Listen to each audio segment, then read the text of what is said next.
So guys अब हम बात करेंगे खड़ी बोली के बारे में बात करेंगे, ठीक है। देखिए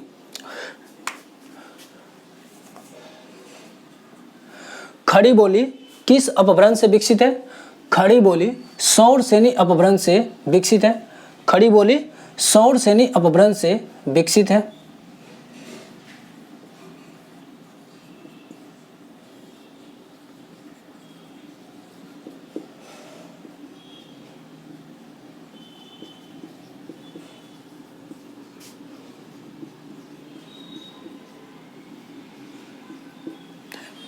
खड़ी बोली किस अपभ्रंश से विकसित है? खड़ी बोली सौरसेनी अपभ्रंश से विकसित है। खड़ी बोली किस उपभाषा वर्ग की बोली है? खड़ी बोली पश्चिमी हिंदी उपभाषा वर्ग की बोली है।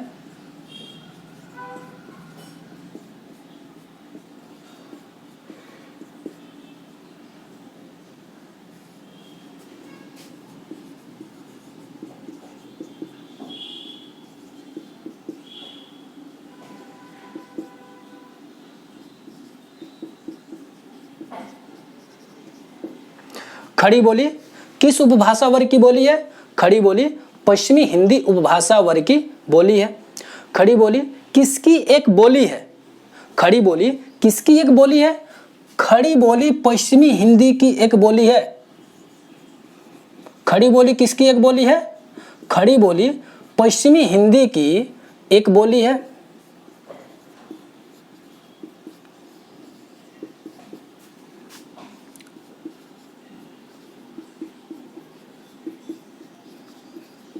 एक बोली है।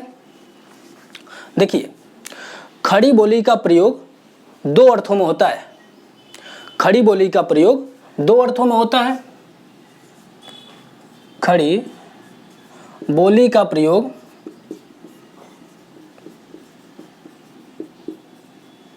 दो अर्थों में होता है।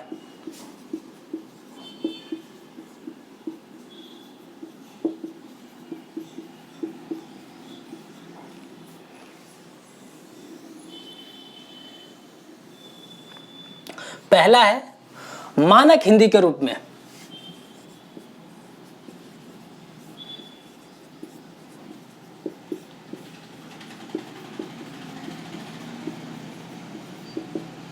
मानक हिंदी के रूप में मानक हिंदी की तीन मुख्य शैलियां पाई जाती हैं। मानक हिंदी की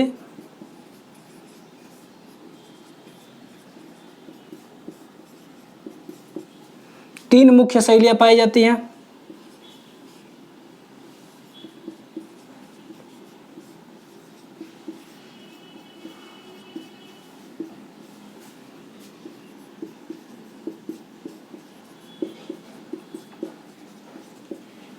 तीन मुख्य शैलियां पाई जाती है। पहला है हिंदी, दूसरा है उर्दू,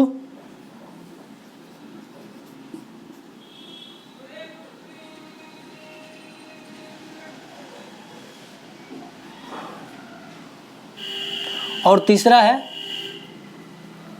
हिंदुस्तानी।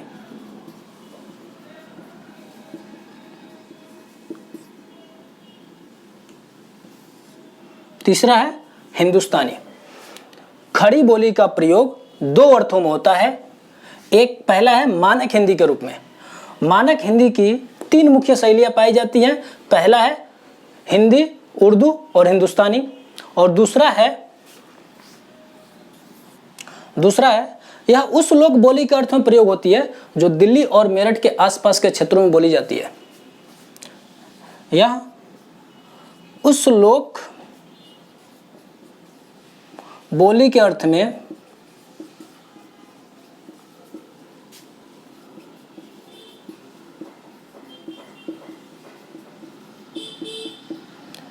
प्रयोग होती है।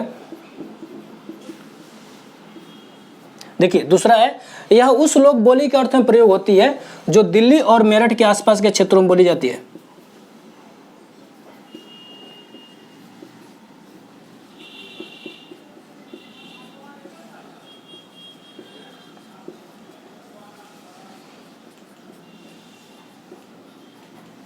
आसपास के क्षेत्रों में बोली जाती है।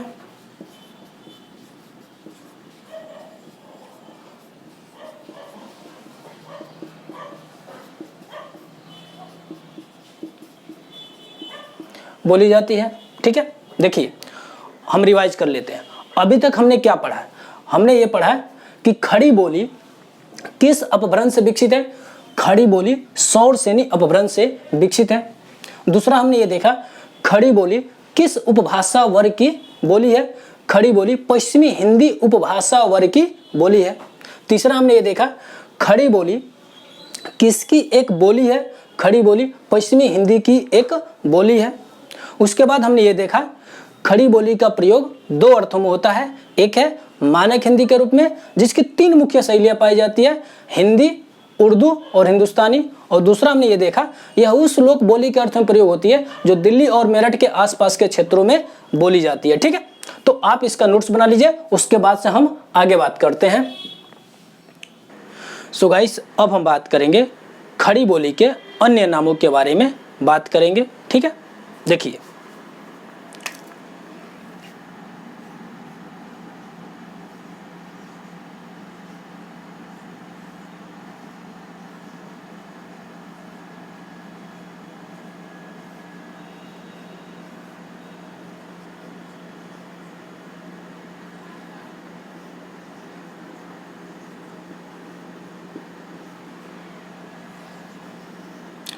खड़ी बोली के अन्य नामों के बारे में बात करेंगे। खड़ी बोली के अन्य नामों का मतलब क्या है? इसका मतलब है कि खड़ी बोली को हम अलग अलग नामों से भी जानते हैं, उसी के बारे में हम बात करेंगे। ठीक है, देखिए खड़ी बोली को हिंदुस्तानी,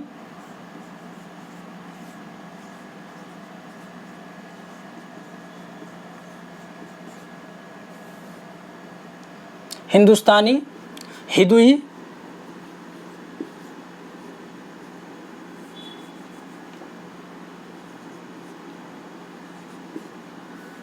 हिदवी,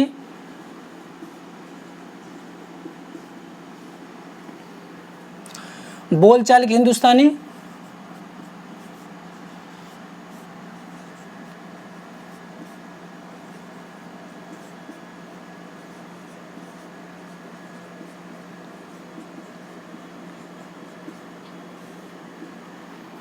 दक्षिणी हिंदी,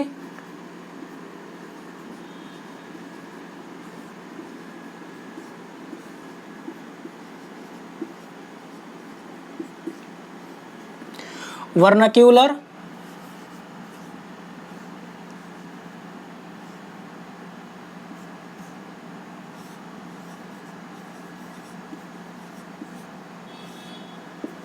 सरहिंदी,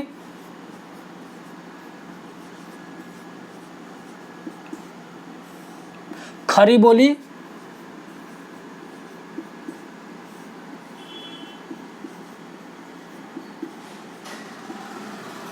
डिंगल,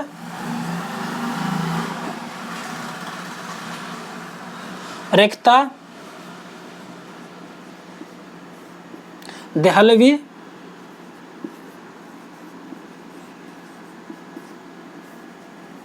नागरी,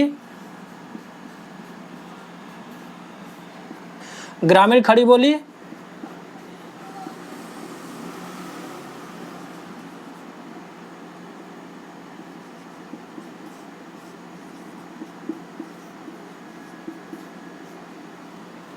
कौरवी,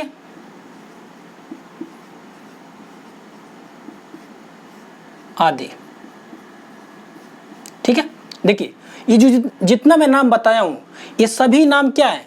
एक खड़ी बोली के नाम है। ठीक है, खड़ी बोली को हम हिंदुस्तानी भी कहते हैं, खड़ी बोली को हिदुई भी कहते हैं, खड़ी बोली को हिदवी भी कहते हैं, खड़ी बोली को बोलचाल की हिंदुस्तानी भी कहते हैं, खड़ी बोली को दक्षिणी हिंदी भी कहते हैं, खड़ी बोली को वर्नाक्यूलर भी कहते हैं, खड़ी बोली को सरहिंदी भी कहते हैं, खड़ी बोली को खड़ी बोली भी कहते हैं, खड़ी बोली को डिंगल भी कहते हैं, खड़ी बोली को रेख्ता भी कहते हैं, खड़ी बोली को दहलवी भी कहते हैं, खड़ी बोली को नागरी भी कहते हैं, खड़ी बोली को ग्रामीण खड़ी बोली भी कहते हैं, खड़ी बोली को कौरवी भी कहते हैं। देखिए खड़ी बोली का केंद्र कहाँ पर पाया जाता है? क्वेश्चन कई बार एग्जाम में बना हुआ है कि खड़ी बोली का केंद्र कहाँ पर है। तो खड़ी बोली का केंद्र है दिल्ली और मेरठ के आसपास के क्षेत्रों में। खड़ी बोली का केंद्र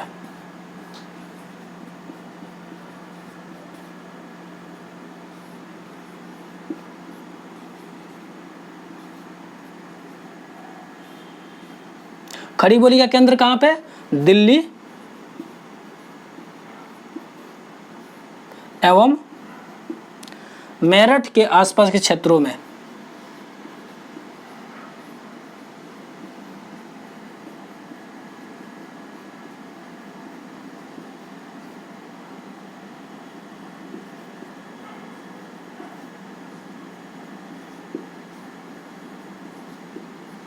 ठीक है, खड़ी बोली का केंद्र कहाँ पे है? खड़ी बोली का केंद्र है दिल्ली और मेरठ के आसपास के क्षेत्रों में है। क्वेश्चन ये बनता है खड़ी बोली का आदर्श रूप कहाँ पर है? तो खड़ी बोली का आदर्श रूप है मेरठ में। खड़ी बोली का आदर्श रूप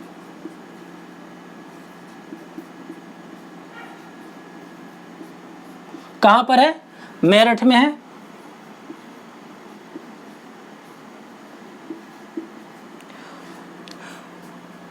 खड़ी बोली का मानक रूप कहां पर है? क्वेश्चन ये भी बनता है एग्जाम में, कई बार एक क्वेश्चन बना हुआ है कि खड़ी बोली का मानक रूप कहां पर है? खड़ी बोली का मानक रूप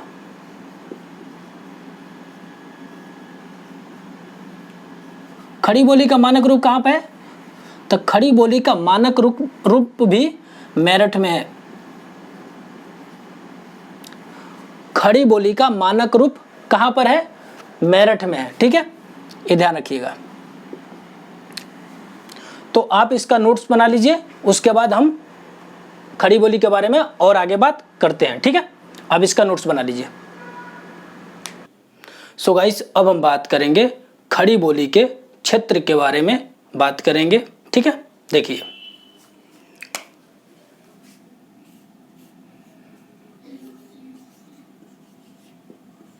खड़ी बोली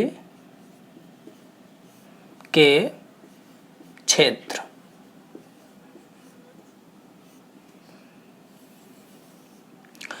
खड़ी बोली के क्षेत्र के बारे में बात करेंगे। देखिए, खड़ी बोली के क्षेत्र का मतलब क्या होता है? खड़ी बोली का क्षेत्र का मतलब यह है कि भारत में कहाँ कहाँ पर खड़ी बोली बोली जाती है, उन सारे जगहों को ही हम क्या कहते हैं? खड़ी बोली के क्षेत्र कहते हैं। ठीक है, तो देखिए खड़ी बोली का क्षेत्र है रामपुर,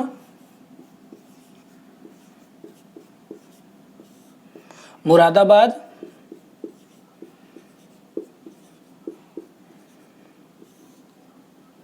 रामपुर, मुरादाबाद, बिजनौर,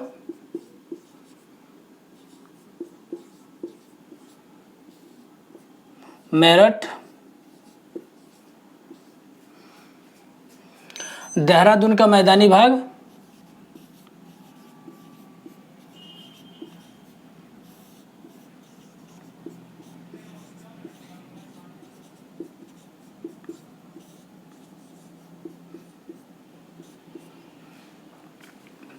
सहारनपुर,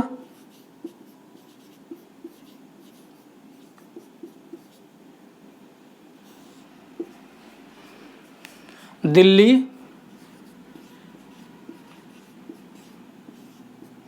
आगरा, पानीपत,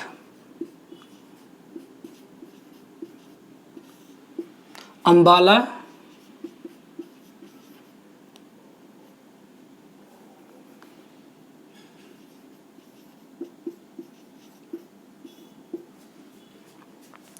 मुजफ्फरपुर,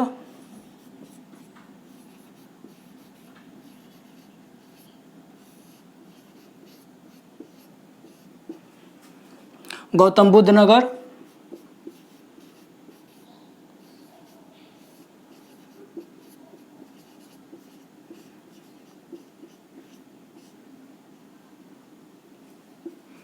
प्रबुद्धनगर,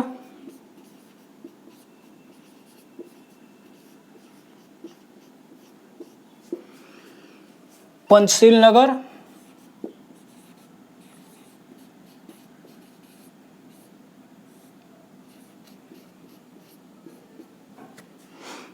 भीमनगर,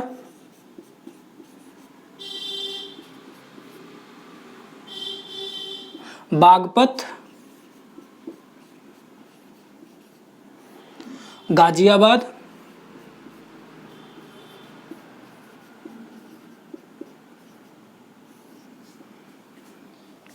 ज्योतिबा फुले नगर,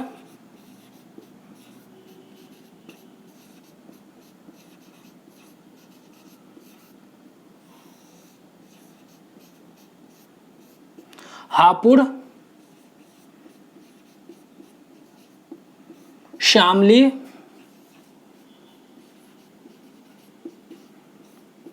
बुलंदशहर,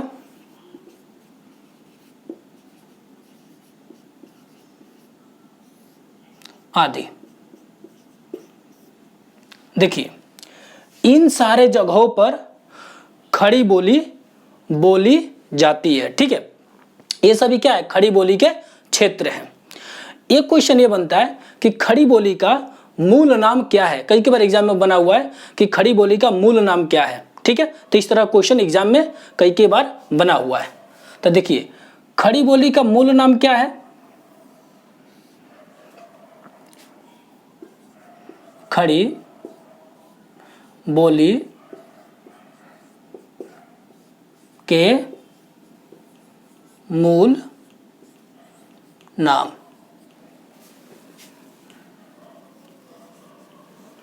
खड़ी बोली का मूल नाम है कौरवी। खड़ी बोली का मूल नाम क्या है, खड़ी बोली का मूल नाम है कौरवी है। ठीक है, तो आप इसका नोट्स बना लीजिए, उसके बाद हम खड़ी बोली के और आगे हम बात करेंगे। ठीक है, तो आप इसका नोट्स बना लीजिए। सो गाइस क्वेश्चन ये बनता है कि खड़ी बोली को कौरवी नामकरण किसने दिया था। खड़ी बोली को कौरवी नामकरण दिया था महापंडित राहुल सांकृत्यायन ने। क्वेश्चन ये कई बार एग्जाम में बना हुआ है। ठीक है, देखिए खड़ी बोली को कौरवी नामकरण किसने दिया था, तो खड़ी बोली को कौरवी नामकरण दिया था महापंडित राहुल सांकृत्यायन ने। खड़ी बोली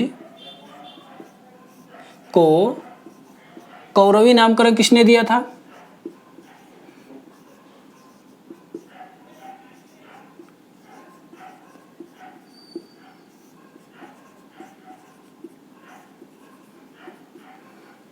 कौन दिया था, महापंडित राहुल सांकृत्यायन ने।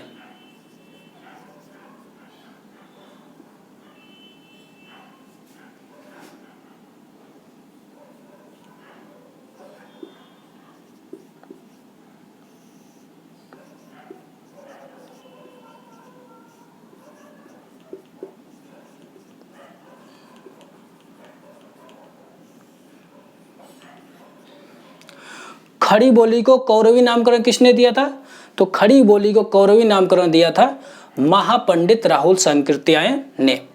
क्वेश्चन ये बनता है खड़ी बोली शब्द का सर्वप्रथम प्रयोग किसने किया था। खड़ी बोली शब्द का सर्वप्रथम प्रयोग किया था लल्लू लाल ने किया था। ठीक है, खड़ी बोली शब्द का सर्वप्रथम प्रयोग किसने किया था, खड़ी बोली शब्द का सर्वप्रथम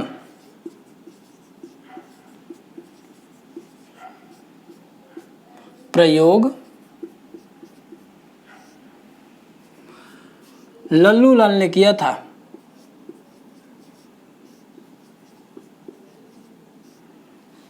लल्लू लाल ने किया था, किसमें किया था, प्रेम सागर में किया था।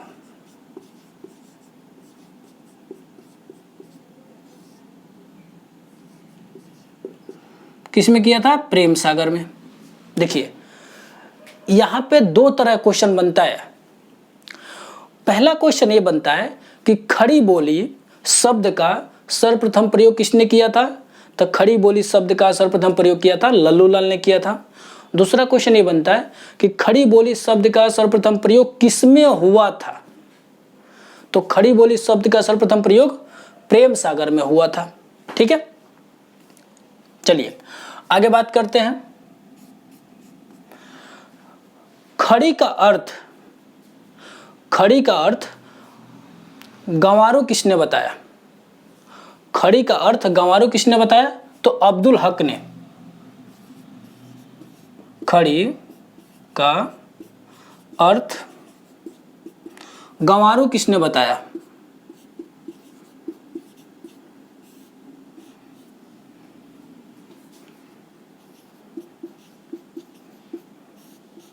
अब्दुल हक ने।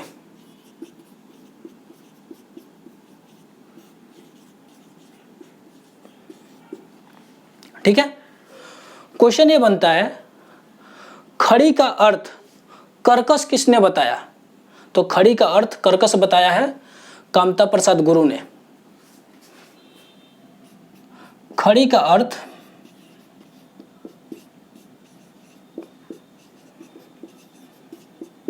कर्कश बताया है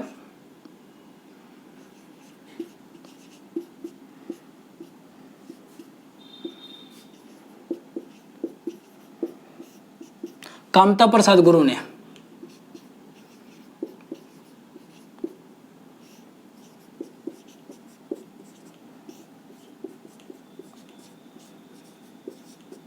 ठीक है, देखिए क्वेश्चन ये भी बनता है कि खड़ी का अर्थ परिष्कृत और सुसंस्कृत किसने माना है? खड़ी का अर्थ परिष्कृत और सुसंस्कृत किसने माना है?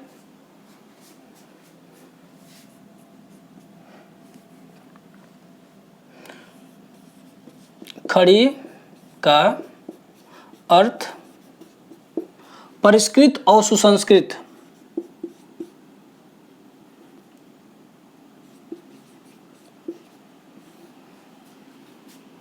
एवं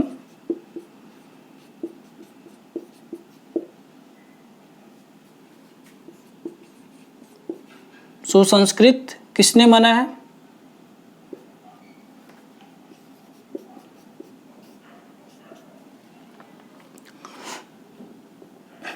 तो ग्राहम बेली ने।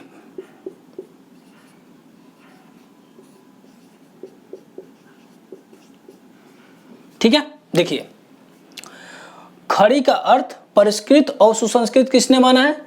ग्राहम बेली ने माना है। ठीक है, तो आप इसका नोट्स बना लीजिए, उसके बाद हम आगे बात करते हैं। ठीक है,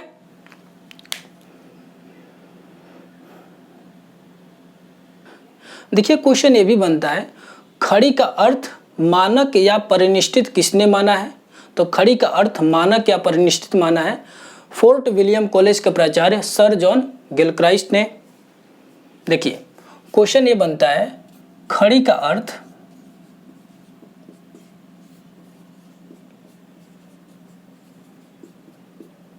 मानक या परिनिष्ठित।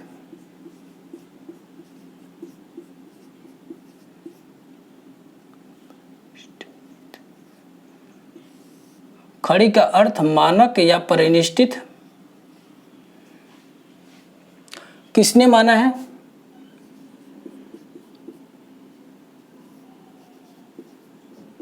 तो खड़ी का अर्थ मानक या परिनिष्ठित माना है फोर्ट विलियम कॉलेज के प्राचार्य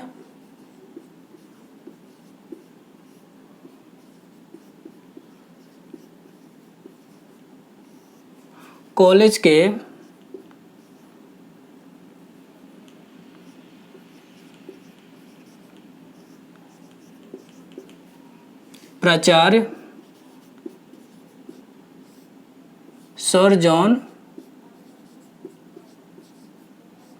गिलक्राइस्ट।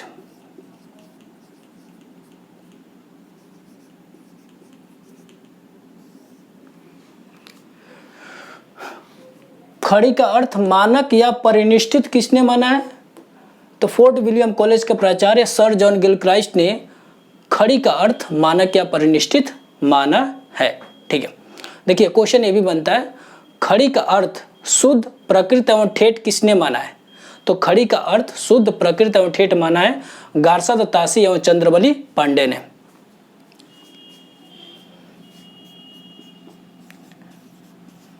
खड़ी का अर्थ शुद्ध प्रकृत एवं ठेठ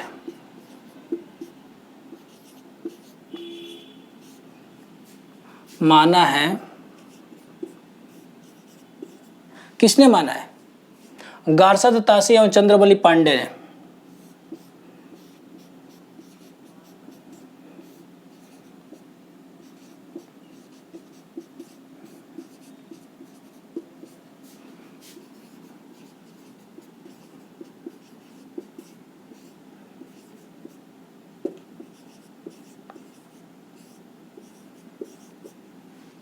देखिए, खड़ी का अर्थ शुद्ध प्रकृत एवं ठेठ किसने माना है? तो खड़ी का अर्थ शुद्ध एवं प्रकृत एवं ठेठ किसने माना है? गारसाद तासी एवं चंद्रबली पांडे ने माना है। ठीक है, तो आप इसका नोट्स बना लीजिए, उसके बाद हम आगे बात करते हैं। ठीक है,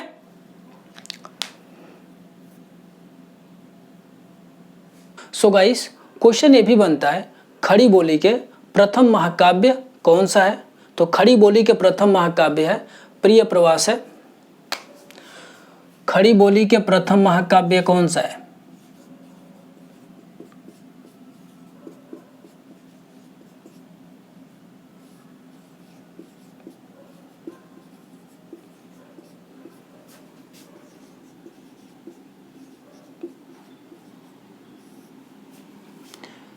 खड़ी बोली के प्रथम महाकाव्य कौन सा है? तो खड़ी बोली के प्रथम महाकाव्य है प्रिय प्रवास।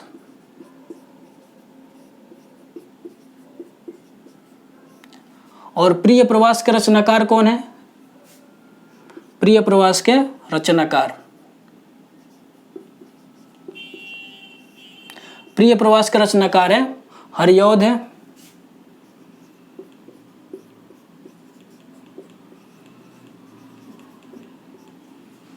देखिए, इस पे क्वेश्चंस कई बार एग्जाम में बना हुआ, बहुत इंपॉर्टेंट है। एग्जाम में कई बार क्वेश्चन बना हुआ। इससे क्वेश्चन ये बन जाता है, क्वेश्चन ये पूछा जाता है खड़ी बोली के प्रथम महाकाव्य कौन सा है? तो खड़ी बोली के प्रथम महाकाव्य है प्रिय प्रवास। पहला क्वेश्चन ये बनता है। दूसरा क्वेश्चन ये बनता है खड़ी बोली के प्रिय प्रवास के रचनाकार कौन है? क्वेश्चन ऐसे ही बन जाता है। क्वेश्चन ऐसे भी बन सकता है खड़ी बोली के प्रथम महाकाव्य प्रिय प्रवास का रचनाकार कौन है? तो हरिऔध है। ठीक है, देखिए क्वेश्चन ये भी बनता है खड़ी बोली के सर्व प्रसिद्ध महाकाव्य कौन सा है?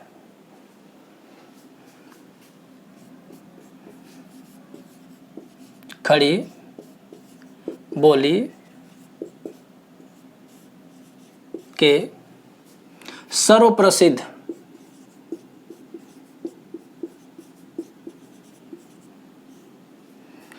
महाकाव्य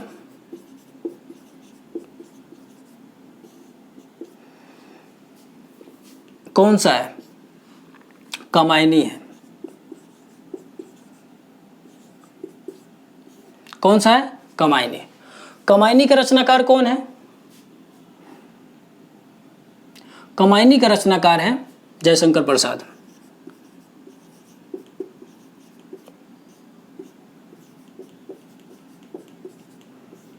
मोस्ट इंपॉर्टेंट है ये ध्यान रखिएगा। खड़ी बोली के सर्वप्रसिद्ध महाकाव्य कौन सा है? खड़ी बोली के सर्वप्रसिद्ध महाकाव्य है कामायनी। कामायनी का रचनाकार कौन है? जयशंकर प्रसाद है। ठीक है, देखिए क्वेश्चन ये भी बनता है खड़ी बोली के प्रथम कवि कौन है? खड़ी बोली के प्रथम कवि कौन है?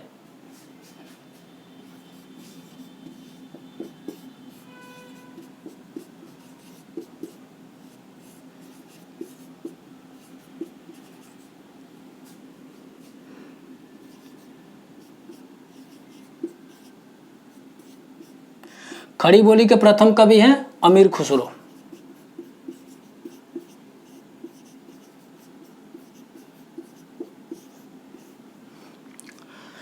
क्वेश्चन ये भी बनता है, वर्तमान हिंदी का प्रचलित रूप क्या है? क्वेश्चन ये भी बनता है, वर्तमान हिंदी का प्रचलित रूप क्या है?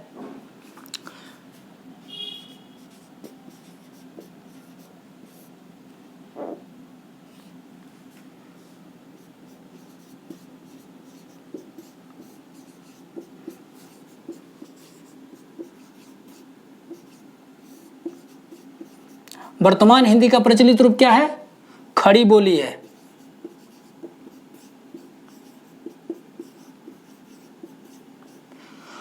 खड़ी बोली की आदिजन्य कौन है? संस्कृत है।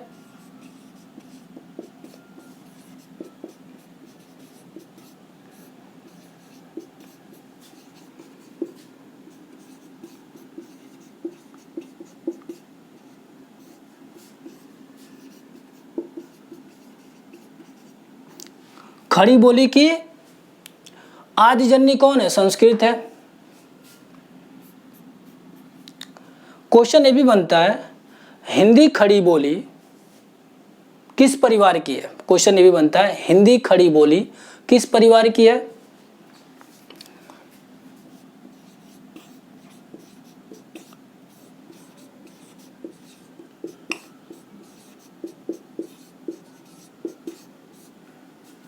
हिंदी खड़ी बोली किस परिवार की है?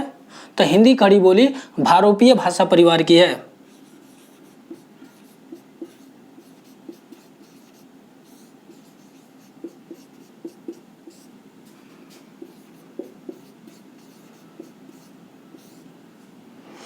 ठीक है, तो आप इसका नोट्स बना लीजिए, उसके बाद से हम आगे बात करते हैं। ठीक है, अब इसका नोट्स बना लीजिए। सो गाइस, अब हम बात करेंगे खड़ी बोली के विशेषताएं कौन कौन सी हैं, उनके बारे में बात करेंगे। देखिए, खड़ी बोली की जो पहली विशेषता है, खड़ी बोली में कई शब्दों के आदि अक्षर में स्वर लोप होता है। खड़ी बोली में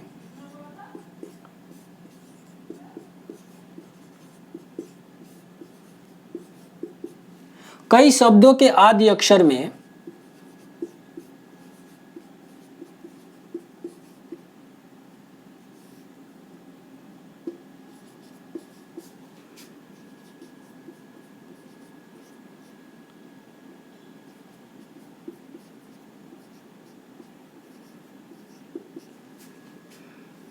स्वर लोप होता है।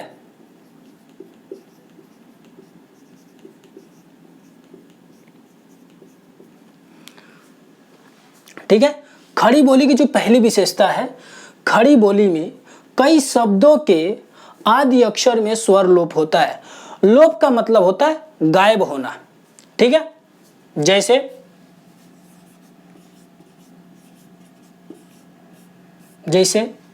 हम लिखते हैं अंगूठा। देखिए, सामान्य तौर पर हम क्या बोलते हैं? अंगूठा बोलते हैं, लेकिन खड़ी बोली में क्या होता है? यह गूठा हो जाता है।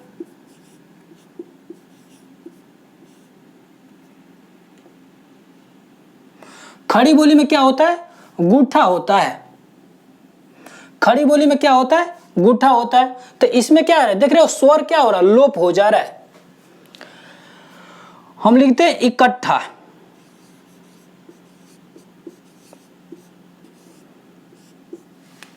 हम लिखते हैं, नॉर्मली हम बोलते हैं इकट्ठा, लेकिन खड़ी बोली में क्या होता है? इकट्ठा होता है। देख रहे हो, खड़ी बोली में इकट्ठा हो गया, क्योंकि यहां से स्वर का क्या हो रहा है? लोप हो जा रहा है। तो खड़ी बोली में सिर्फ इकट्ठा होगा। ठीक है, जिसे हम लिखते हैं उठाना। हम लिखते हैं उठाना, तो नॉर्मली हम बोलते हैं उठाना। तो उठाना जो शब्द है ना, अगर हम खड़ी बोली में इसको बोलेंगे तो कैसे बोलेंगे, लिखेंगे तो कैसे लिखेंगे? तो खड़ी बोली में उठाना को ठाना होता है, ठाना होता है। तो देख रहे हो, यहां पे जो ऊ जो है ना, ऊ का लोप हो जा रहा है। ऊ हमारा जो स्वर है उसका लोप हो जा रहा है। तो नॉर्मली क्या है? यहाँ पे ठाना है, क्योंकि यहां से क्या हो जा रहा है, ऊ का लोप हो जा रहा है। हम लिखते हैं आषाढ़,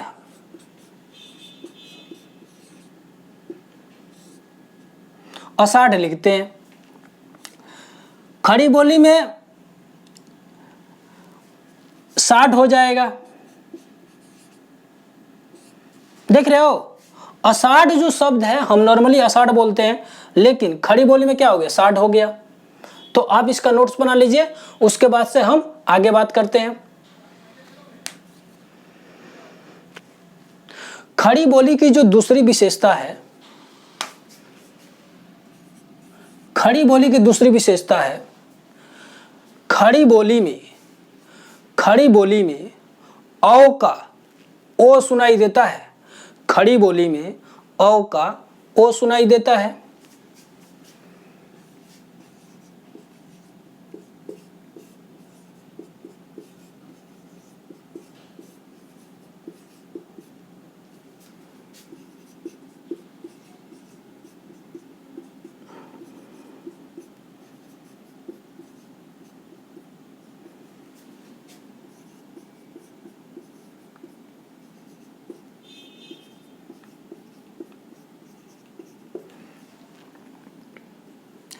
खड़ी बोली में औ का ओ सुनाई देता है।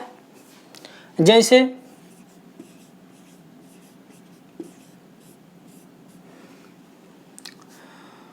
हम लिखते हैं औरत,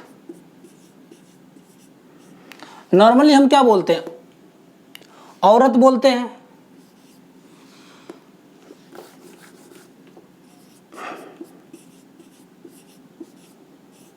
नॉर्मली हम क्या कहते हैं, औरत बोलते हैं।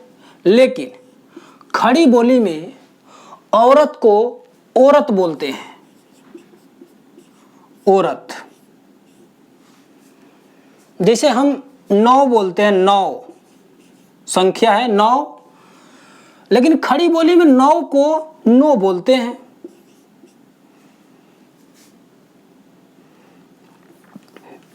जैसे और, हम और बोलते हैं नॉर्मली, लेकिन खड़ी बोली में क्या होता है, ये होर हो जाता है, होर बोलते हैं इसको, देख रहे हो। तो आप इसका नोट्स बना लीजिए, उसके बाद से हम आगे बात करते हैं। खड़ी बोली की तीसरी विशेषता है, खड़ी बोली में अड़ा के स्थान पे ड सुनाई देता है। खड़ी बोली में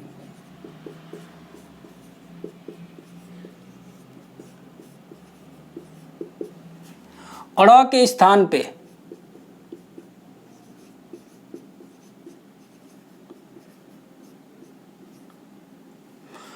खड़ी बोली में अड़ा के स्थान पर ड सुनाई देता है।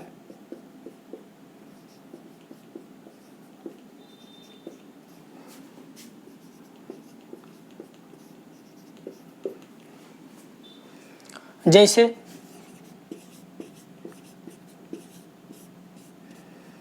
बड़ा, हम नॉर्मली बोलते हैं बड़ा, ठीक है, हम नॉर्मली बोलते हैं बड़ा, लेकिन खड़ी बोली में क्या होता है, बड्डा हो जाता है, बड्डा, बड्डा, देख रहे हो। अड़ा के स्थान पे ड हो जा रहा है। जैसे हम लिखते हैं घोड़ा,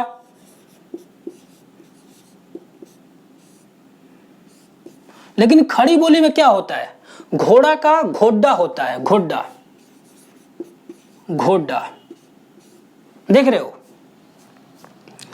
जैसे हम लिखते हैं कपड़ा, कपड़ा, खड़ी बोली में कपड़ा को कपड़ा बोलते हैं।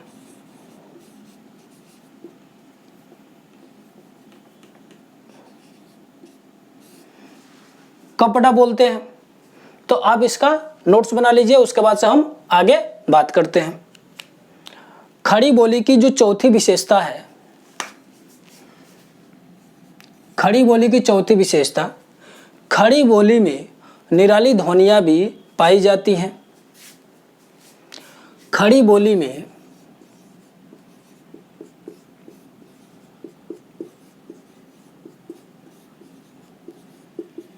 निराली ध्वनियाँ भी पाई जाती हैं।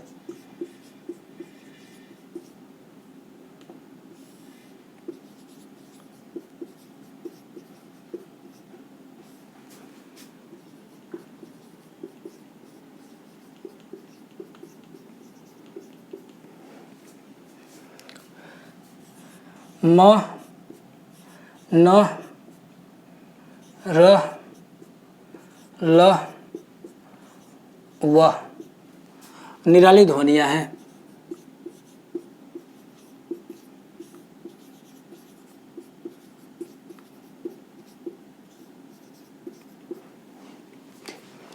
म, न, र, ल, व निराली ध्वनियाँ हैं। जैसे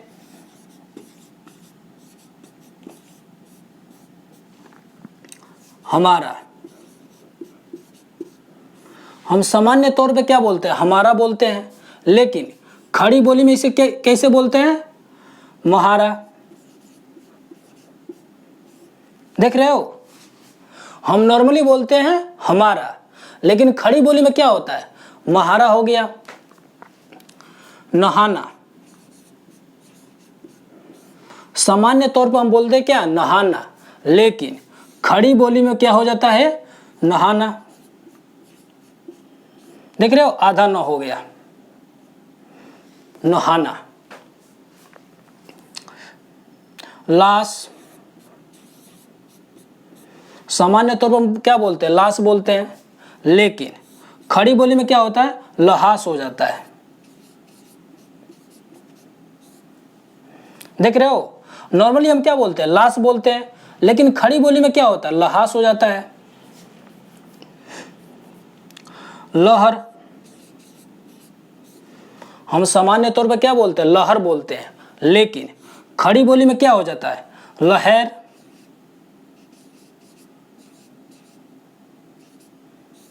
लहर हो जाता है।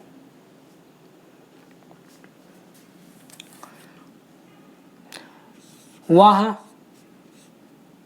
हम सामान्य तौर पर क्या बोलते हैं? वहां बोलते हैं, लेकिन खड़ी बोली में क्या हो जाता है? वहां हो जाता है। आधा व और हा हो जाता है। देख रहे हो, वहां। तो आप इसका नोट्स बना लीजिए, उसके बाद से हम आगे बात करते हैं।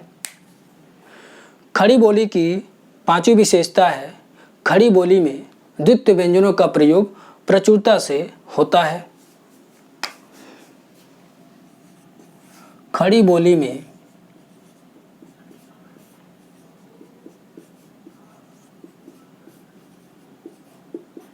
द्वित्व व्यंजनों का प्रयोग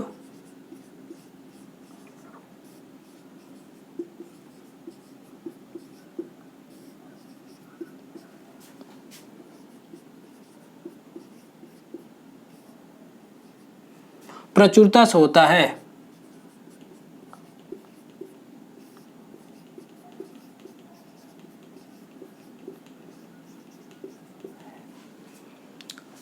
खड़ी बोली में द्वित्व व्यंजनों का प्रयोग प्रचुरता से होता है। इसका मतलब क्या है? इसका मतलब यह है कि खड़ी बोली में द्वित्व व्यंजनों का प्रयोग बहुत अधिक होता है। ठीक है, जैसे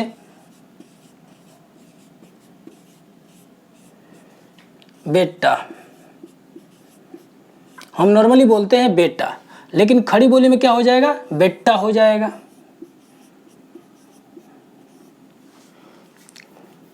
रोटी, नॉर्मली क्या बोलते हैं? रोटी बोलते हैं, लेकिन खड़ी बोली में क्या हो जाएगा? रोटी हो जाएगा। रोटी। जाता, हम नॉर्मली क्या बोलते हैं? जाता बोलते हैं, लेकिन खड़ी बोली में क्या हो जाएगा? जाता हो जाएगा। जाता। हम नॉर्मली क्या बोलते हैं? गाड़ी बोलते हैं,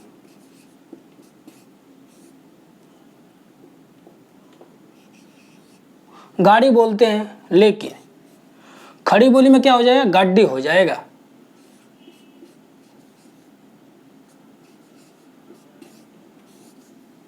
ठीक है, तो आप इसका नोट्स बना लीजिए, उसके बाद से हम आगे बात करते हैं। सो गाइस, खड़ी बोली की छठी विशेषता है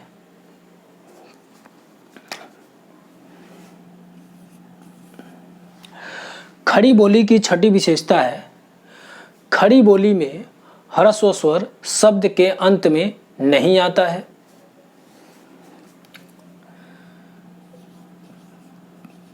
खड़ी बोली में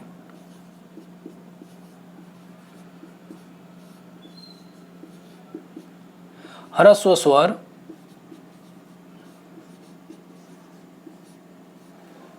शब्द के अंत में नहीं आता है।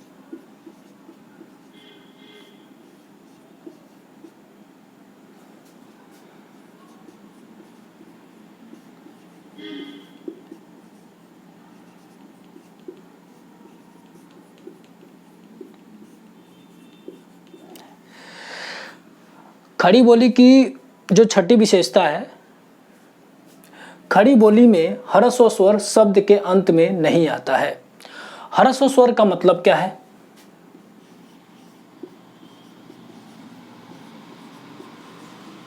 ह्रस्व स्वर का मतलब क्या है? अ, ई, उ, री। इन्हीं को हम क्या कहते हैं? ह्रस्व स्वर कहते हैं। इन्हीं को ह्रस्व स्वर कहते हैं। अ, ई, उ, री को ह्रस्व स्वर कहते हैं। ठीक है, तो इसका मतलब क्या हो गया? इसका मतलब यह है कि जो मैं खड़ी बोली की जो छठी विशेषता बताया हूं, इसका मतलब यह है कि खड़ी बोली में ह्रस्व स्वर शब्द के अंत में नहीं आता। इसका मतलब है कि ये चारों शब्द के अंत में नहीं आएगा। जैसे जैसे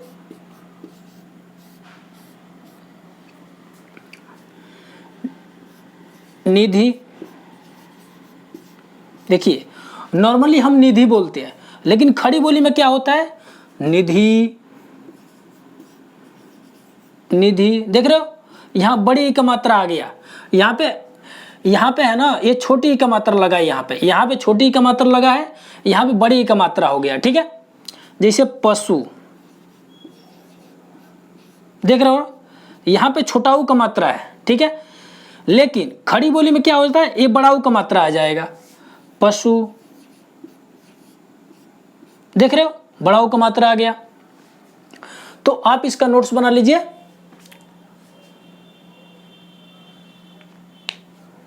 खड़ी बोली की सातवीं विशेषता है, खड़ी बोली में मानक हिंदी के न और भ के स्थान पर क्रमशः अड़ और ब का प्रयोग होता है। खड़ी बोली की सातवीं विशेषता है, खड़ी बोली में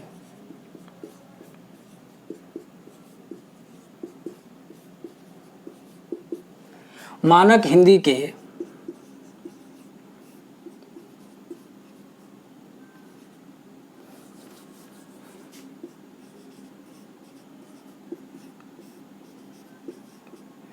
न और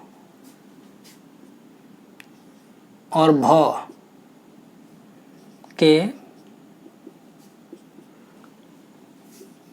स्थान पर क्रमशः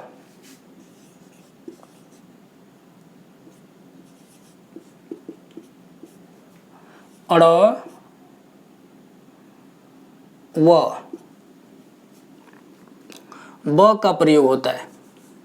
व और ब का प्रयोग होता है।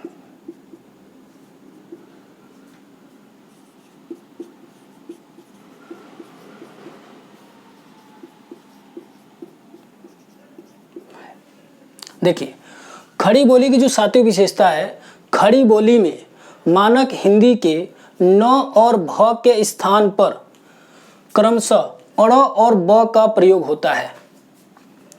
देखिए, इसे कहने का मतलब है न के स्थान पर क्या होगा? न के स्थान पे अड़ का प्रयोग होगा और भ के स्थान पे ब का प्रयोग होगा। जैसे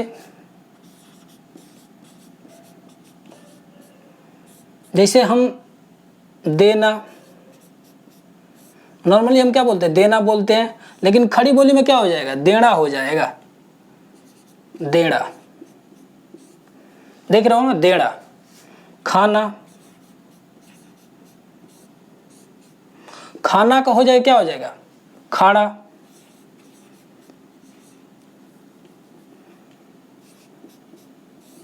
खाड़ा हो जाएगा। कभी, कभी का क्या हो जाएगा खड़ी बोली में? कभी हो जाएगा, कभी। सभी, सभी का क्या हो जाएगा? सभी हो जाएगा, सभी। ठीक है, तो आप इसका नोट्स बना लीजिए, उसके बाद से हम आगे बात करते हैं। सो गाइस, खड़ी बोली की 8वीं विशेषता है, खड़ी बोली आकारांत प्रधान है। इसमें अधिकांशतः आकारांत शब्दों का प्रयोग मिलता है। खड़ी बोली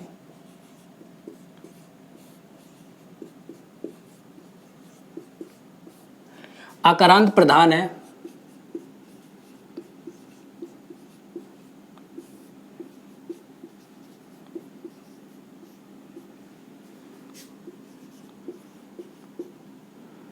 इसमें अधिकांशतः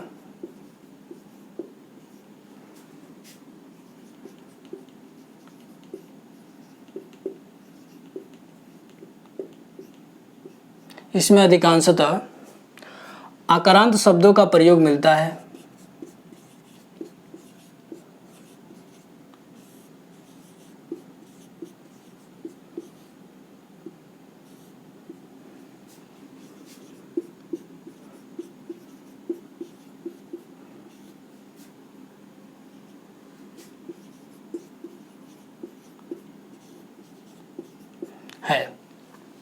ठीक है, खड़ी बोली की 8वीं विशेषता है, खड़ी बोली आकारांत प्रधान है। इसमें अधिकांशतः आकारांत शब्दों का प्रयोग मिलता है।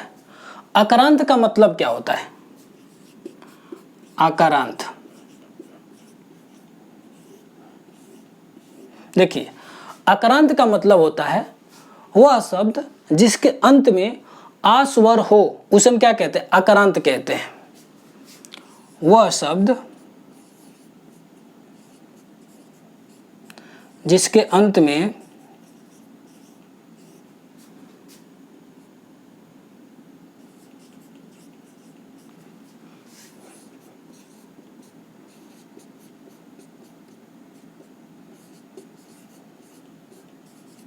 हो, उसे आकारांत कहते हैं।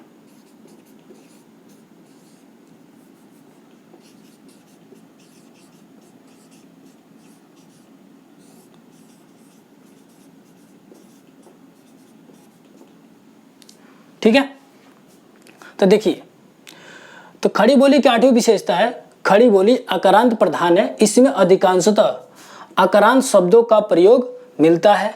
जैसे क्रिया, देखिए इसमें आ स्वर लास्ट में आ गया है, आ स्वर आ गया है। देना, देख रहे हो इसमें आ स्वर लास्ट में आ गया है। जाना, देख रहे हो इसमें आ स्वर लास्ट में आ गया है। खाना, देख रहे हो इसमें आ स्वर लास्ट में आ गया है। तो आप इसका नोट्स बना लीजिए। सो गाइस, आज हम खड़ी बोली बढ़िया तरह से कंप्लीट कर लिए। ठीक है, तो आप इसका नोट्स बना लीजिए।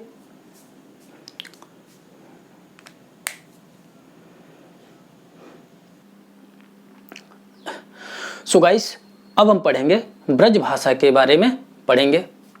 देखिए, मैं यहाँ पे ब्रज भाषा लिखा भी हूं। ठीक है, देखिए ब्रज भाषा 2 शब्दों से मिलकर बना है।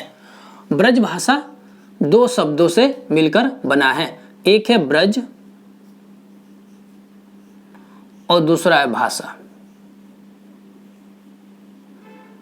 एक है ब्रज और दूसरा है भाषा। ब्रज भाषा 2 शब्दों से मिलकर बना है। पहला है ब्रज शब्द और दूसरा है भाषा शब्द। यदि हम ब्रज शब्द का मतलब समझते हैं, यदि हम ब्रज शब्द का मतलब समझते हैं तो हम ब्रज भाषा को समझ जाएंगे। ठीक है, तो सबसे पहले हमारे दिमाग में क्वेश्चन ये उठता है कि ब्रज का अर्थ क्या होता है। ब्रज का मतलब क्या होता है? तो सबसे पहले हम बात करते हैं ब्रज का अर्थ। ब्रज का अर्थ।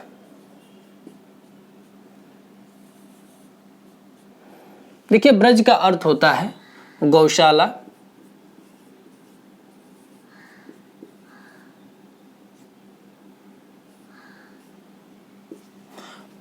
चारागाह, पशुपालन,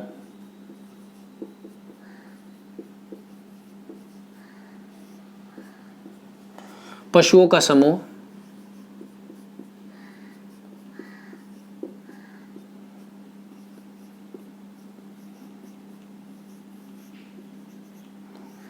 ठीक है। ब्रज का अर्थ होता है गौशाला, चारागाह, पशुपालन या पशुओं का समूह होता है। तो हम कह सकते हैं पशु जीवन से संबद्धता तथा पशुपालन ब्रज भूमि से जुड़ी रही है। इसी आधार पर यहाँ प्रयुक्त होने वाली बोली को हम क्या कहते हैं? ब्रज भाषा कहते हैं। पशु जीवन से संबद्धता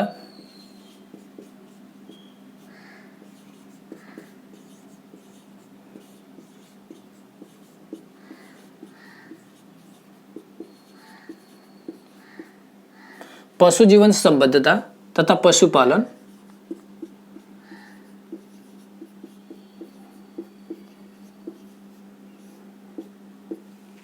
ब्रज भूमि से जुड़ी रही है।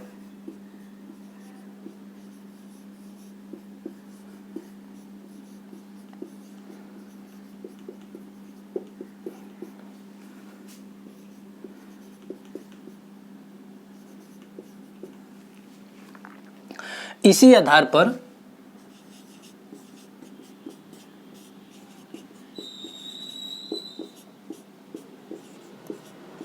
यहां प्रयुक्त होने वाली बोली को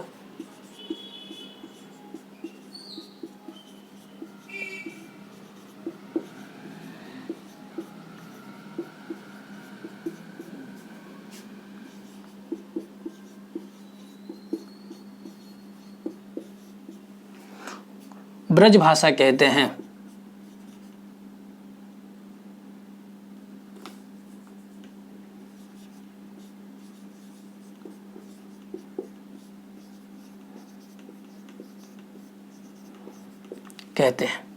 देखिए, अभी तक हम यहां पे सिर्फ ये समझे हैं कि ब्रज भाषा दो शब्दों से मिलकर बना है, पहला है ब्रज और दूसरा है भाषा।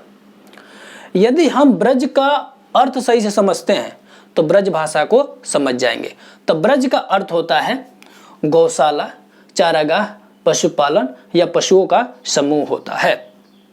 तो हम कह सकते हैं पशु जीवन से संबद्धता तथा पशुपालन ब्रज भूमि से जुड़ी रही है। इसी आधार पर यहाँ प्रयुक्त होने वाली बोली को हम क्या कहते हैं? ब्रज भाषा कहते हैं। ठीक है, अब हम बात करते हैं ब्रज भाषा के विकास के बारे में बात करते हैं।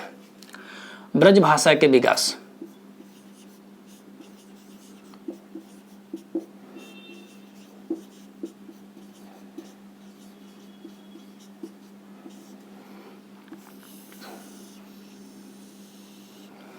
देखिए, ब्रज भाषा का विकास।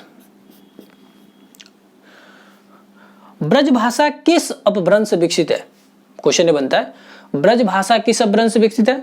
तब ब्रज भाषा शौरसेनी अपभ्रंश से विकसित है। ब्रज भाषा किस अपभ्रंश से विकसित है? तो ब्रज भाषा शौरसेनी अपभ्रंश से विकसित है। ब्रज भाषा शौरसेनी अपभ्रंश से विकसित है।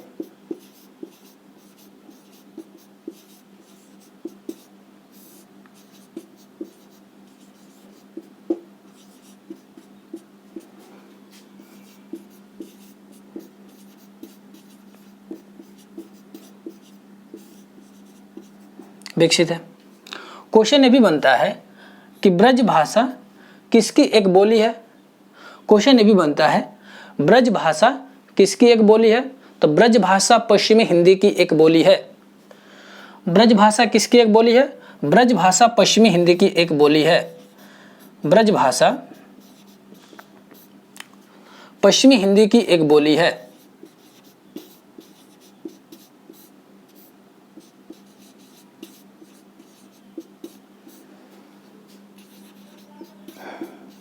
एक बोली है।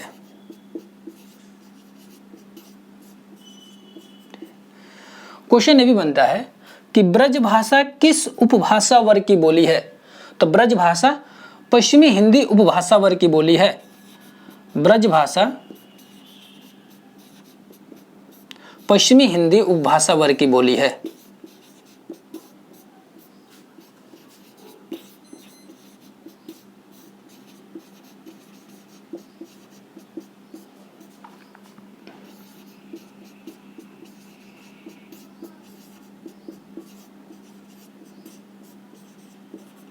बोली है।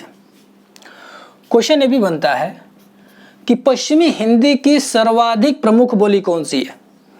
क्वेश्चन ये भी बनता है कि पश्चिमी हिंदी की सर्वाधिक प्रमुख बोली कौन सी है? तो पश्चिमी हिंदी की सर्वाधिक प्रमुख बोली है ब्रजभाषा। पश्चिमी हिंदी की सर्वाधिक प्रमुख बोली कौन सी है?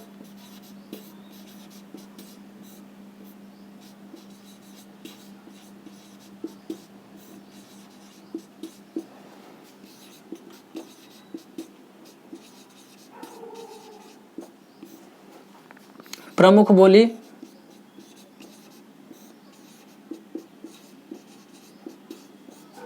ब्रजभाषा है।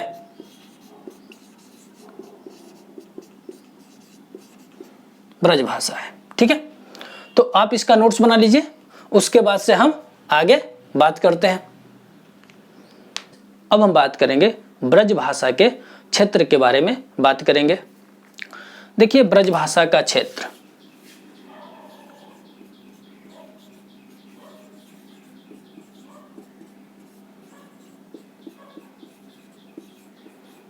ब्रजभाषा का क्षेत्र। ब्रजभाषा का क्षेत्र का मतलब क्या है? ब्रजभाषा का क्षेत्र का मतलब क्या है? ब्रजभाषा का क्षेत्र का मतलब है कि ब्रजभाषा भारत में कहां कहां पर बोली जाती है, उन्हीं जगहों को हम क्या कहते हैं? ब्रजभाषा के क्षेत्र के नाम से जानते हैं। ठीक है, जैसे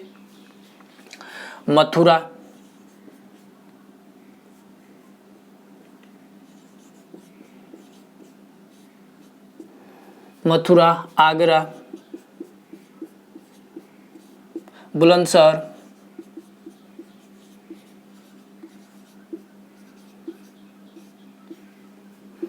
एटा, बदायूं,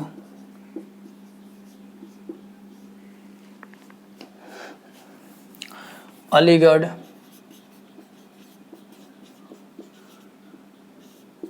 महामाया नगर,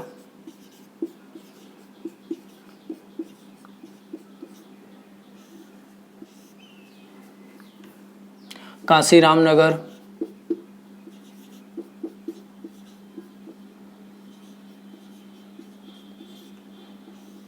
कांसीराम नगर,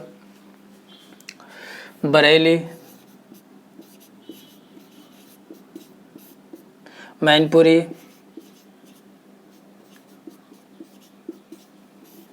फिरोजाबाद,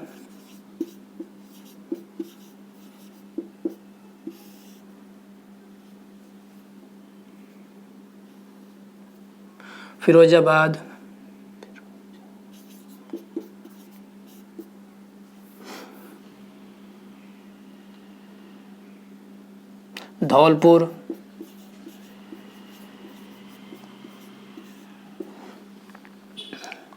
पीलीभीत,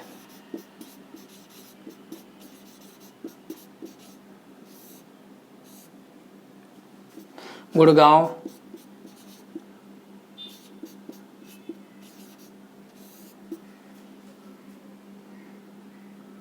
भरतपुर,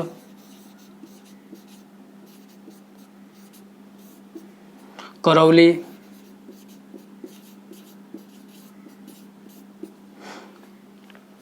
ग्वालियर,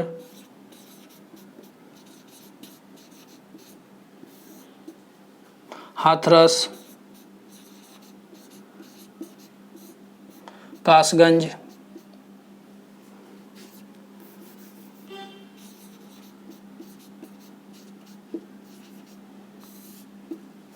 वृंदावन। ठीक है, आधे।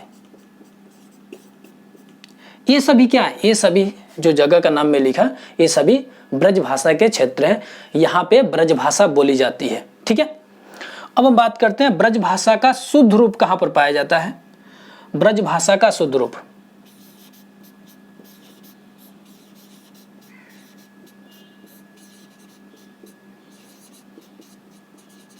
शुद्ध रूप,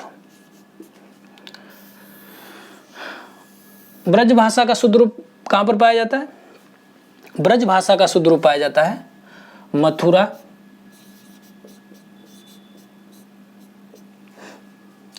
आगरा,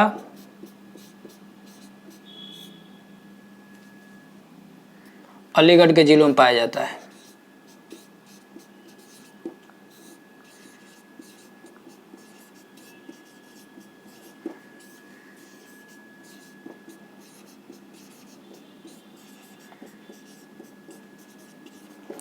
पाया जाता है।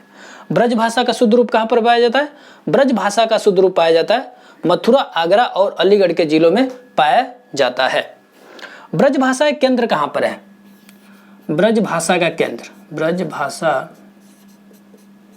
का केंद्र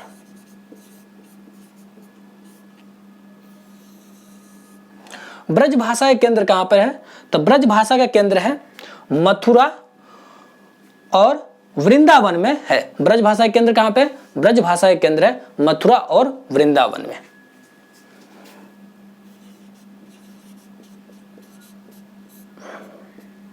और वृंदावन, ठीक है। तो चलिए आप इसका नोट्स बनाइए, उसके बाद से हम आगे बात करते हैं।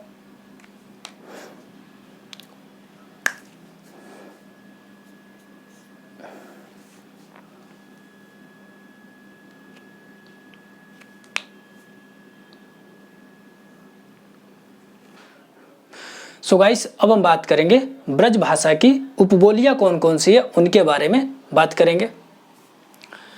देखिए ब्रज भाषा की उपबोलियां,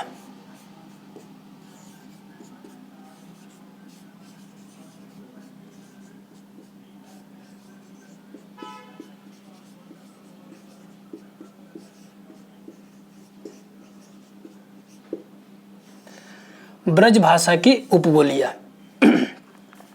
देखिए ब्रज भाषा की मुख्य 5 उपबोलियां हैं। ब्रज भाषा की मुख्य 5 उपबोलियां हैं।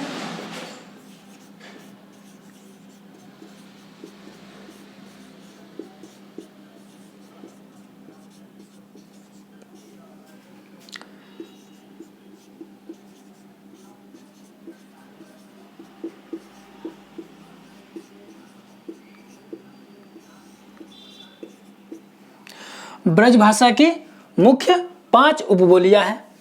पहला है भुक्शा,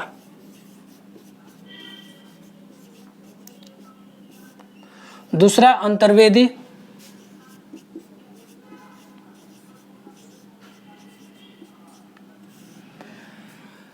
तीसरा है भरतपुरी,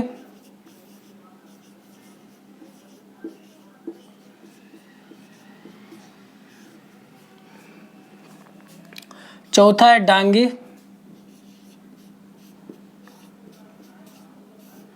और 5वां है माथुरी। ठीक है, ये सभी क्या है, ये सभी हमारी ब्रज भाषा की उपबोलियां हैं। अब हम बात करेंगे ब्रज भाषा के अन्य नामों के बारे में बात करेंगे। देखिए ब्रज भाषा के अन्य नाम,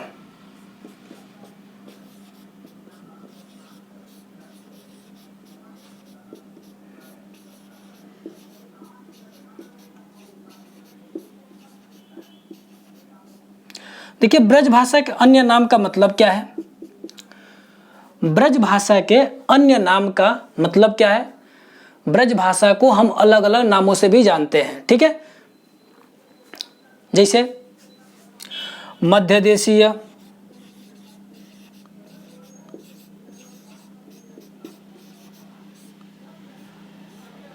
अंतर्वेदीय,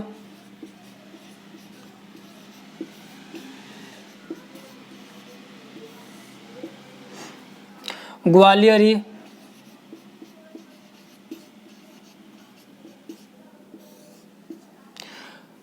पिंगल, मणि, माधुरी,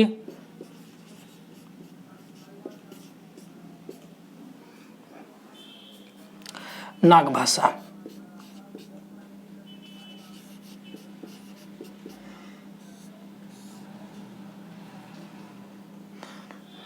आदि। देखिए, ब्रज भाषा के अन्य नाम। ब्रज भाषा के अन्य नाम का मतलब है कि ब्रज भाषा को हम अलग अलग नामों से जानते हैं। जैसे ब्रज भाषा को हम मध्य देशीय भी कहते हैं, अंतर्वेदीय भी कहते हैं, ग्वालियरी भी कहते हैं, पिंगल भी कहते हैं, मणि भी कहते हैं, माधुरी भी कहते हैं और नाग भाषा भी कहते हैं। ठीक है, आप इसका नोट्स बना लो, उसके बाद से हम आगे बात करते हैं।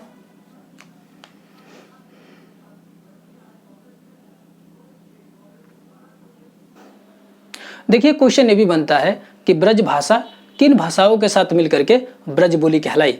बंगाली एवं असमिया के साथ मिलकर के ब्रज भाषा ब्रज बोली कहलाई।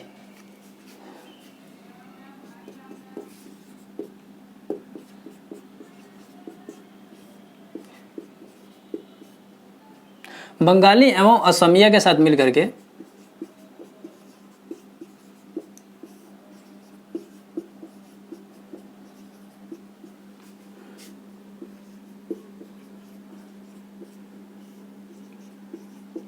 ब्रज भाषा ब्रज बोली कहलाई।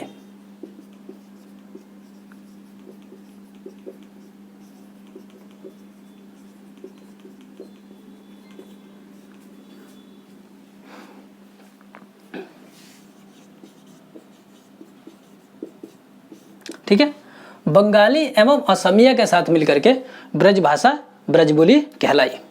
क्वेश्चन ये भी बनता है कि ब्रजवली शब्द के सर्वप्रथम प्रयोग किसने किया? तो ब्रजवली शब्द के सर्वप्रथम प्रयोग ईश्वर चंद्र गुप्त ने किया था।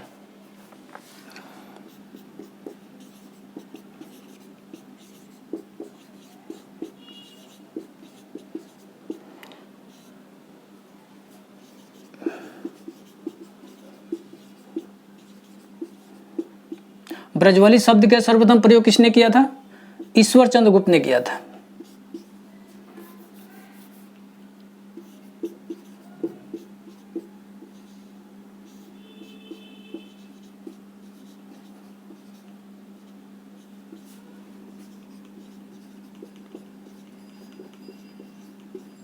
ठीक है, ब्रजवली शब्द के सर्वप्रथम प्रयोग किसने किया था? ब्रजवली शब्द के सर्वप्रथम प्रयोग ईश्वर चंद्र गुप्त ने किया था। क्वेश्चन ये भी बनता है, कृष्ण काव्य की सर्वप्रमुख भाषा कौन सी है? कृष्ण काव्य की सर्वप्रमुख भाषा है ब्रज भाषा।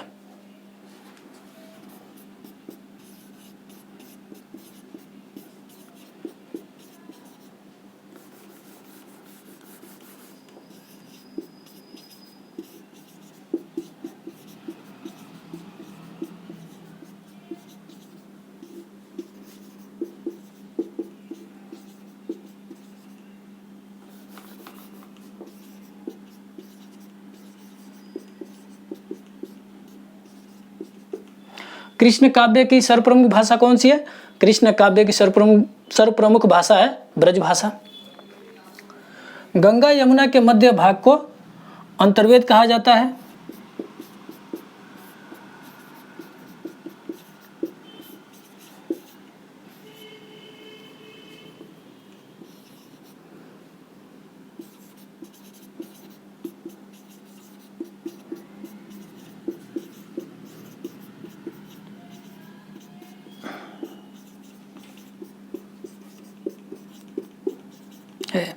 गंगा यमुना के मध्य भाग को अंतर्वेद कहा जाता है। इस क्षेत्र में प्रचलित ब्रज भाषा को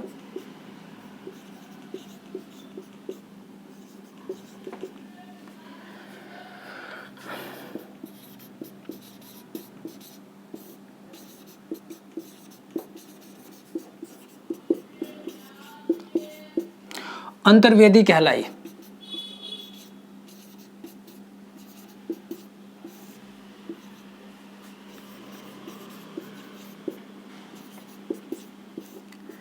देखिए, गंगा यमुना के मध्य भाग को अंतर्वेद कहा जाता है। इस क्षेत्र में प्रचलित ब्रजभाषा अंतर्वेदी कहलाई। नैनीताल के तराई क्षेत्र में प्रचलित ब्रजभाषा का नाम क्या पड़ा? तो बोक्सा पड़ा। नैनीताल के तराई क्षेत्र में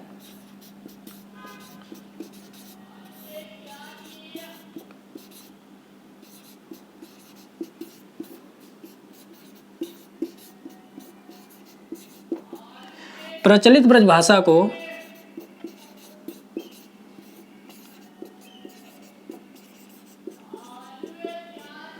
नैनीताल के तराई क्षेत्र में प्रचलित ब्रजभाषा का नाम बोक्सा पड़ा।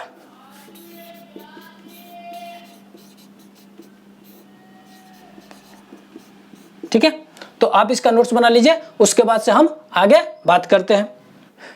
सो गाइस, क्वेश्चन ये भी बनता है कि हिंदी साहित्य के मध्यकाल की प्रमुख भाषा कौन सी है? हिंदी साहित्य के मध्यकाल की प्रमुख भाषा है ब्रज भाषा है। ठीक है,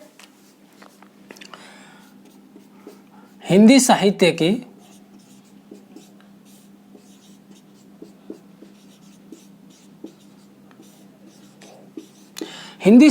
के मध्यकाल की प्रमुख भाषा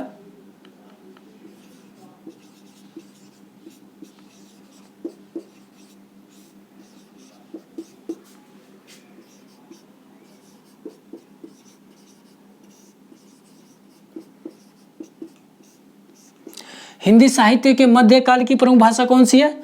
हिंदी साहित्य के मध्यकाल की प्रमुख भाषा है ब्रज भाषा है। ब्रज भाषा है। ठीक है, देखिए क्वेश्चन ये भी बनता है कि रीतिकाल में किस भाषा की प्रधानता थी? रीतिकाल में ब्रज भाषा की प्रधानता थी। रीतिकाल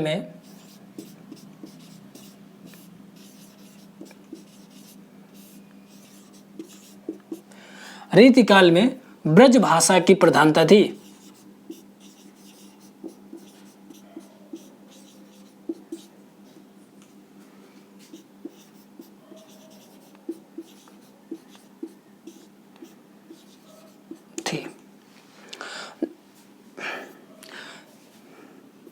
देखिए क्वेश्चन ये भी बनता है कि विनय पत्रिका किस भाषा में लिखी गई?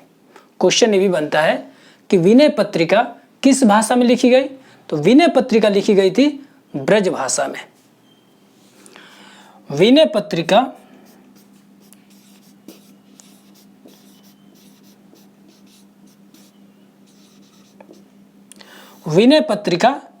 ब्रज भाषा में लिखी गई थी।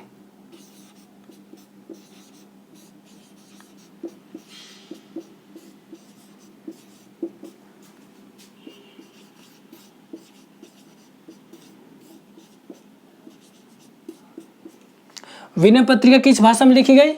विनय पत्रिका ब्रज भाषा में लिखी गई।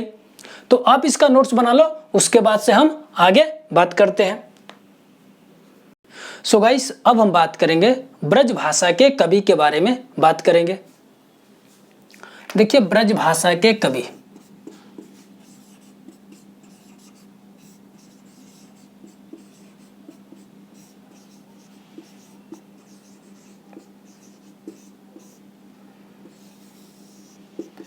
ब्रज भाषा के कवि। देखिए ब्रज भाषा में बहुत ज्यादा कवि हैं, हमें सभी के बारे में नहीं पढ़ना है, हम उन्हीं के बारे में पढ़ेंगे जो हमारे लिए इम्पोर्टेंट है, जो हमारे एग्जाम के पॉइंट ऑफ व्यू से इम्पोर्टेंट है। ठीक है, हम उन्हीं सारे कवि के बारे में बात करेंगे। ठीक है, देखिए अष्टछाप के कवि बहुत ज्यादा इम्पोर्टेंट है।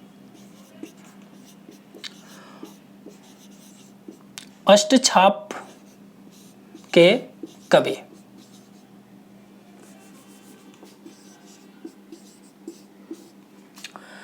अष्टछाप के कवि बहुत ज्यादा इंपॉर्टेंट है।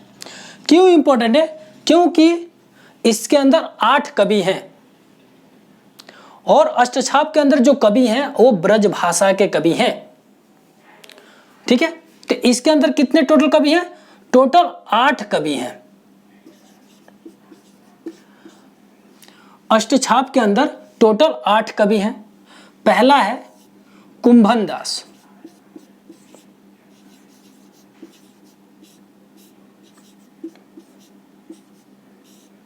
दूसरा है परमानंद दास,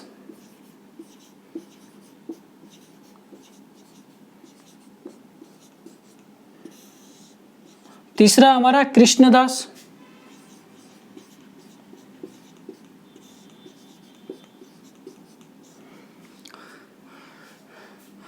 चौथा हमारा सूरदास,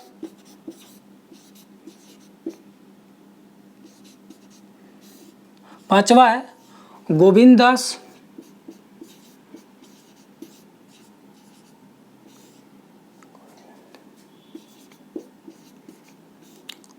सिक्स नंबर पे हमारा है चित स्वामी,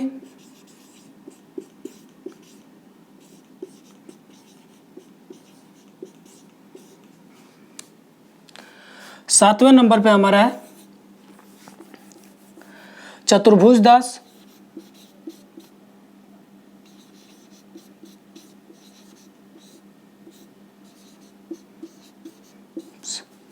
और आठवें नंबर पे हमारा है नंददास।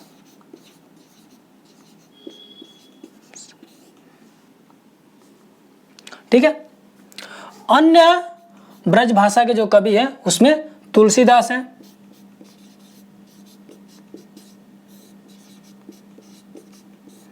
रहीम है, रसखान है, मीराबाई हैं,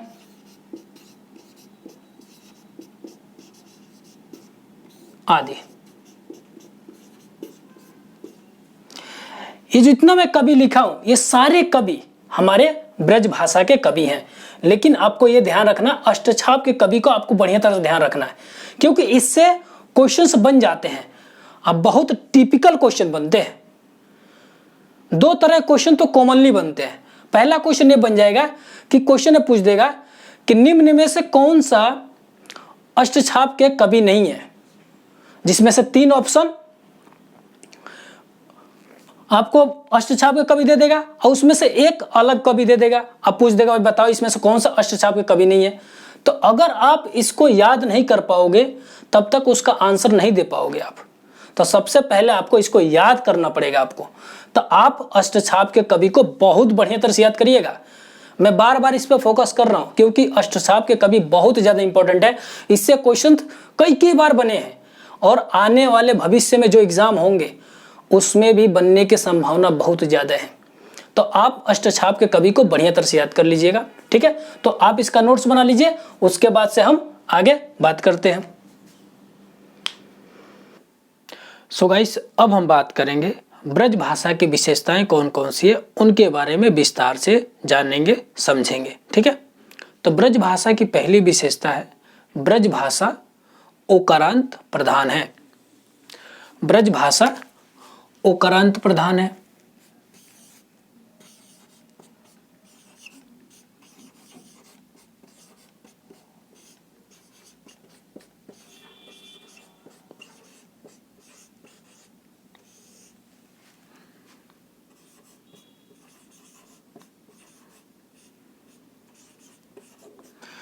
ब्रज भाषा ओकारांत प्रधान है। ओकारांत का मतलब क्या होता है? ओकारांत का मतलब क्या होता है?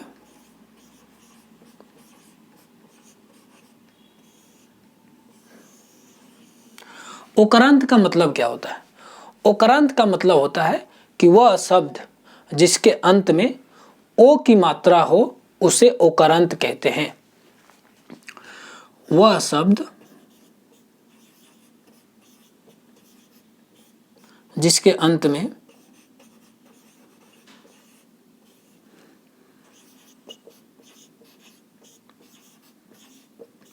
ओ की मात्रा हो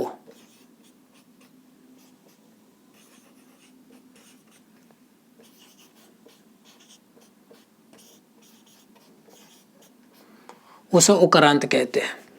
तो मैंने बोला ब्रज भाषा ओकारांत प्रधान है। जैसे जैसे जैसे हिंदी में बोलते हैं भला, हिंदी में बोलते हैं भला, लेकिन ब्रज भाषा में इसको बोलेंगे भला को भलो। जैसे हिंदी में बोलते हैं नीका, ब्रज भाषा में बोलेंगे नीका को नीको। जैसे हिंदी में बोलते हैं लेना, ब्रज भाषा में बोलेंगे लेना को लेनो। जैसे हिंदी में बोलते हैं देना, ब्रज भाषा में बोलेंगे देना को देनो। ठीक है, तो आप इसका नोट्स बना लीजिए, उसके बाद से हम आगे बात करते हैं। सो गाइस, ब्रज भाषा की दूसरी विशेषता है हिंदी में पद के अंत में जो ए और ओ होते हैं उनके स्थान पर ब्रज भाषा में ए और औ हो जाते हैं। ठीक है, ब्रज भाषा की दूसरी विशेषता है हिंदी में पद के अंत में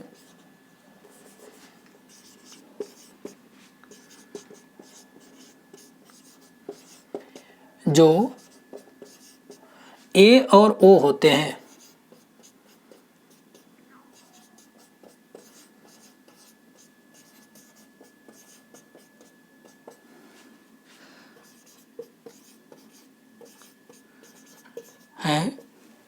उनके स्थान पर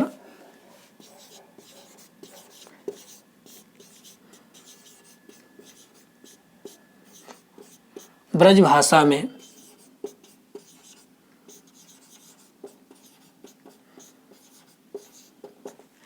ए और औ हो जाते हैं।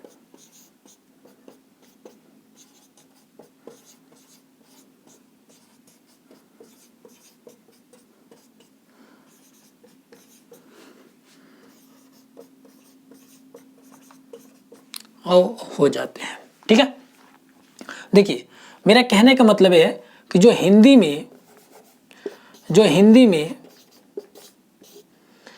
में ए होता है ब्रज भाषा में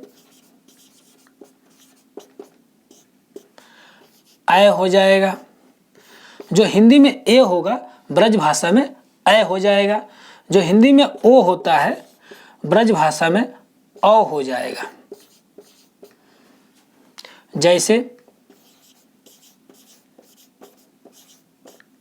जैसे हम बोलते हैं हिंदी में करे, ब्रज भाषा में बोलेंगे करे। जैसे हिंदी में बोलते हैं घर में, ब्रज भाषा में बोलेंगे घर में। जैसे हिंदी में बोलते हैं उधो,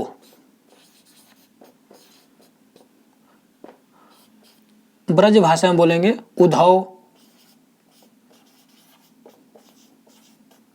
जैसे हिंदी बोलते हैं साधु को,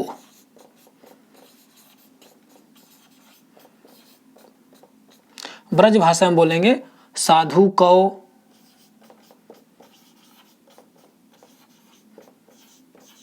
साधु कौ। ठीक है, तो आप इसका नोट्स बना लीजिए, उसके बाद आगे बात करते हैं। ठीक है, सो गाइस, ब्रज भाषा की तीसरी विशेषता है ब्रज भाषा में ल और अड़ के स्थान पर र कर देने की प्रवृत्ति व्याप्त है। ब्रज भाषा की तीसरी विशेषता है ब्रज भाषा में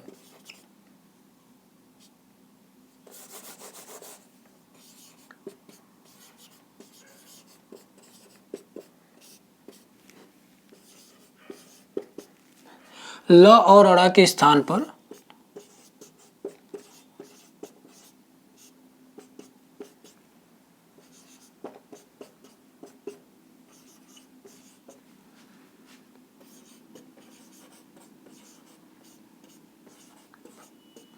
र कर देने की प्रवृत्ति व्याप्त है।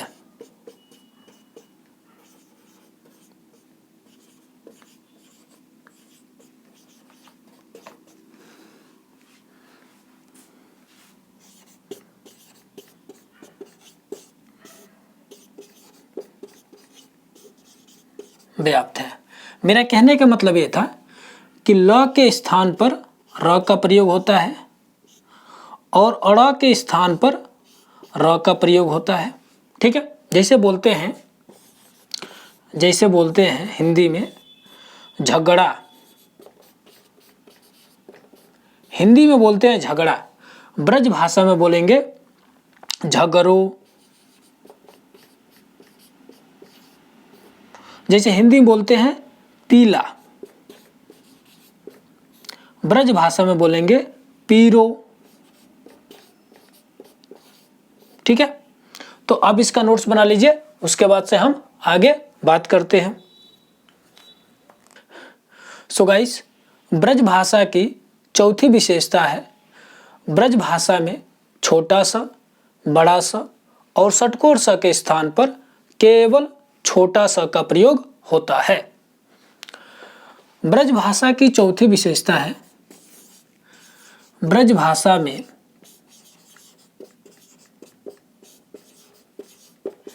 छोटा सा, बड़ा सा और षटकोर स के स्थान पर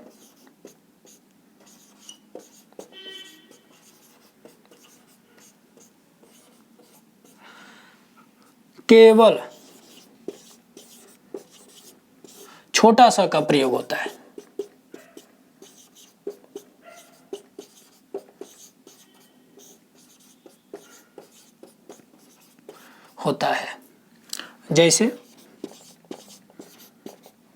जैसे हम हिंदी में बोलते हैं श्याम, ब्रज भाषा में बोलेंगे श्याम। जैसे हिंदी में बोलते हैं ऋषि, ब्रज भाषा में बोलेंगे ऋषि। ठीक है, तो आप इसका नोट्स बना लीजिए, उसके बाद से हम आगे बात करते हैं। सो गाइस, ब्रज भाषा की पांचवी विशेषता है, ब्रज भाषा में शब्दों के अंत में ह्रस्व ई और उ का प्रयोग होता है। ब्रज भाषा की पांचवी विशेषता है, ब्रज भाषा में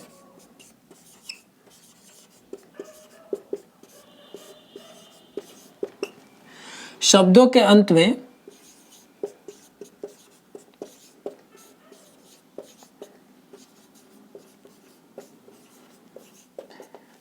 ह्रस्व ई और उ का प्रयोग होता है।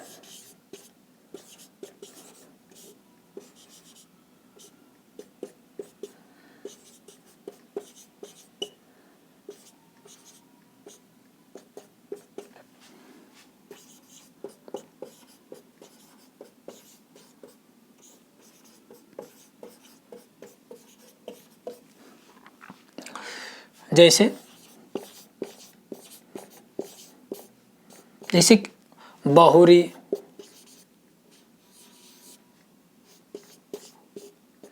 करी, किमी आदि।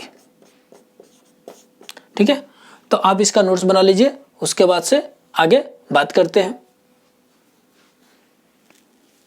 सो गाइस, ब्रज भाषा की छठी विशेषता है, ब्रज भाषा में न प्रत्यय जोड़ करके बहुवचन बनाते हैं।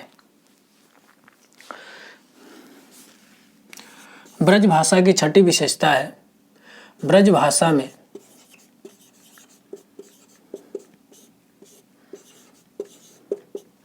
न प्रत्यय जोड़ करके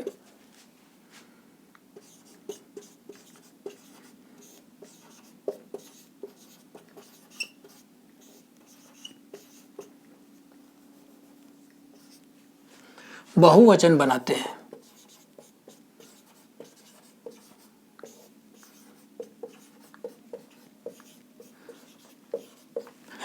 जैसे हम बोलते हैं हिंदी में घोड़ा, ब्रज भाषा में बोलेंगे घोड़न। ठीक है, ब्रज भाषा की सातवीं विशेषता है, ब्रज भाषा में मैं के स्थान पर हौ का प्रयोग होता है। ब्रज भाषा में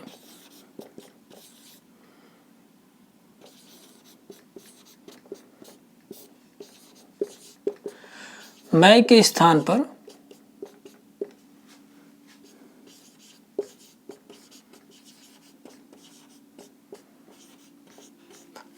हौ का प्रयोग होता है।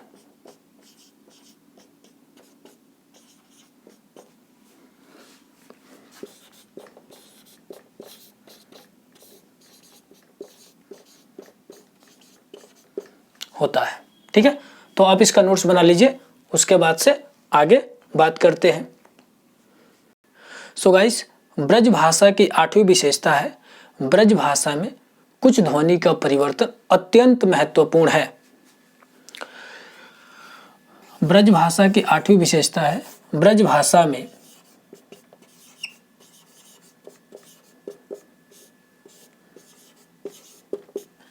कुछ ध्वनि का परिवर्तन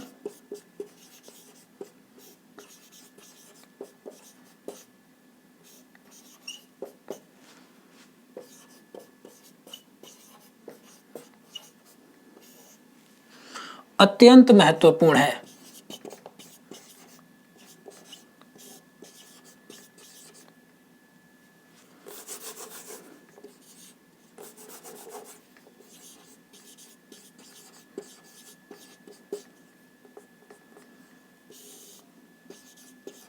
पूर्ण है।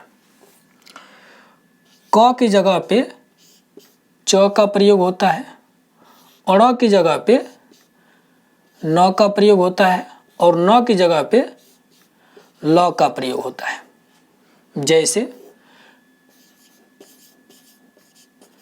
जैसे हिंदी में बोलते हैं क्यों, हिंदी में बोलते हैं क्यों, ब्रज भाषा में बोलेंगे च्यों। जैसे हिंदी में बोलते हैं वाड़, ब्रज भाषा में बोलेंगे बान, ठीक है। जैसे हिंदी में बोलते हैं नंबरदार,